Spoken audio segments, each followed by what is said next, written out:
On Tuesday, Republican Arizona Sen. Jeff Flake stood on the floor of the Senate and excoriated his colleagues for abandoning their principles, transforming the GOP into a fearful and backward-looking party, and, above all, for failing to speak up about the daily moral outrages wrought by President Donald Trump. It was a fiery speech, but it was also mournful. Flake was announcing his retirement. As his Senate career began to draw to a close, he seemed regretful that he had participated in a poisonous trade-off, in which Republicans supported a person manifestly unqualified for the presidency in exchange for a big tax cut, loosened regulations, and a Supreme Court justice or two. It was a sad version of Reagan's quip, "I didn't leave the Democrats, they left me." Unlike Reagan, Flake appeared to be choking back tears. Flake's speech was widely praised as a potentially seminal moment in the history of Trump's presidency, particularly because it followed fellow Republican Sen. Bob Corker's claim earlier in the day that Trump was debasing the nation.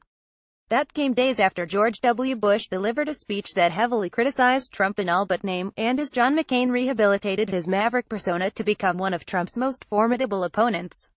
The party, it appeared, was undergoing the split that should have happened a long time ago. Then something funny happened. Hours after condemning his colleagues for not calling out the president's abuses, Flake, joined by Corker, McCain, and fellow Trump criticizers Susan Collins and Lisa Murkowski, voted with their Republican colleagues to kill a rule that made it easier for consumers to sue banks and credit card companies for abuses. Flake's vote spectacularly undermined the potency of his speech. But it wasn't surprising. In the afternoon, Flake articulated a set of limited government principles that largely serve big businesses and the rich, and voted on that same set of principles 6 hours later. The vote didn't expose any hypocrisy, but it did reveal the speech for the empty rhetorical gesture it was. Flake is unnerved by the growing power of what is often referred to as the Bannon wing of the Republican Party, an openly bigoted faction that establishment Republicans had long been content to exploit until that faction, like the lunatics in the old adage, began running the place. But however much Flake, Corker, and their Republican colleagues dislike the president, they've struggled to articulate what exactly makes them different. Certainly, there are differences in word, but indeed Flake and Corker are both more or less in lockstep with the president. By focusing so heavily on issues of temperament and character, by failing to articulate a meaningful set of principles that go beyond boilerplate pabulum about limited government, these anti-Trumpers are doomed to fail. After all, if the party were to split, it would result in two terrible parties, one primarily defined by white identity grievance politics, the other by a fealty to the 1%. Though widely treated as an indictment of the president, Flake's speech is best understood as an indictment of his party. It was a call to his colleagues to do something in the face of Trump's degradation of the Republican Party and, by extension, the country as a whole.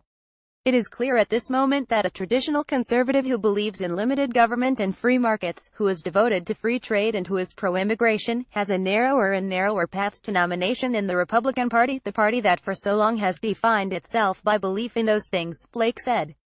There is an undeniable potency to a populist appeal, but mischaracterizing or misunderstanding our problems and giving into the impulse to scapegoat and belittle threatens to turn us into a fearful, backward-looking people. In the case of the Republican Party, those things also threaten to turn us into a fearful, backward-looking minority party. Flake characterizes this as an existential conflict. On the one side, there are Reagan Republicans like himself, who operate on a clear set of principles. They are for limited government, free markets, and open borders. On the other side, there is the Trump-Bannon wing, authoritarian, isolationist, reckless in both domestic and foreign policy, and bigoted. But there is little to suggest that existential conflict is playing out on Capitol Hill at the moment, as Flake's voting record testifies he's supported the president's policy agenda 90% of the time.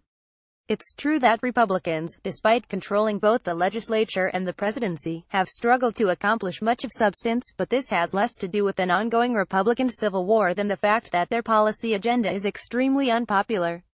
Under President Trump, the Republican Party has been mostly united on issues Flake cares about, e.g., cutting taxes, taking healthcare away from people, and on those that the Bannonites care about, e.g., endorsing the Senate candidacy of Roy Moore, an Islamophobic zealot even more obviously unfit to serve than Trump.